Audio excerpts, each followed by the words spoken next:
All right, let's talk about due diligence.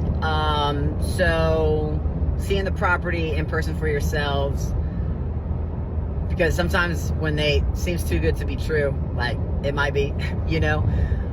So there was a property I went and looked at last week, got pictures, notes from another wholesaler, and for the price that I would be able to acquire the property for was going to help that seller get out of whatever pickle situation that they were in.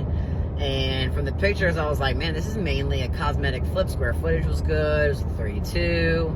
It was noted that like the roof was good, all this kind of stuff.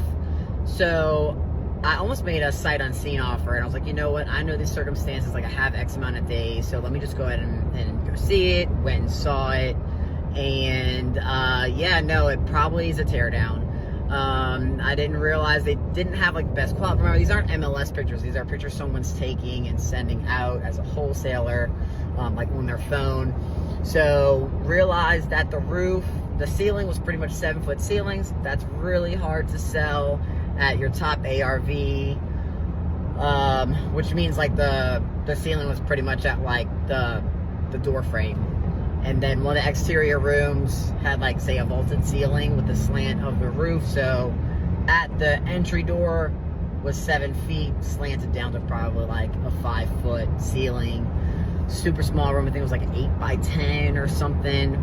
Because they had like a really big, large, like mud room in the back that was really unnecessary. So the layout didn't really make sense. But now we're not talking about just putting a new roof on that wasn't noted in there, but we're also talking about raising how high the roof is to make at least a 9 to 10 foot ceiling, which is what people kind of minimally really looking for in something that's like freshly renovated.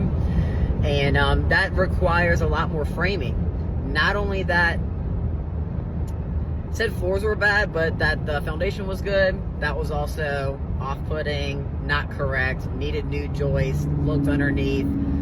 The joists weren't even like your standard 2x10, 2x12. It was only 2x8s. Wasn't bearing their weight properly. Those 2x8s weren't hitting the piers underneath the home. So that's number one lesson on due diligence. Ended up not making an offer because then the numbers didn't make sense. Today I am driving back right now from Baton Rouge. Got notes that this seller just bought a house that was too big for her. She wants to downsize. She wants a little bit more freedom in her time and in her budget. But she did not tell us that this property was under self-renovations. Some renovations she had hired a contractor for. Other renovations she was doing for herself. So, you know, I walked in and like the whole bathroom, it's a full bath, but it's totally gutted. All the baseboards are missing. Some of the flooring was done. And, you know, that might be good or bad depending on what like another investor might want to do with this property. Do you like the choices that she's in the middle, that she made and she's in the middle of working on?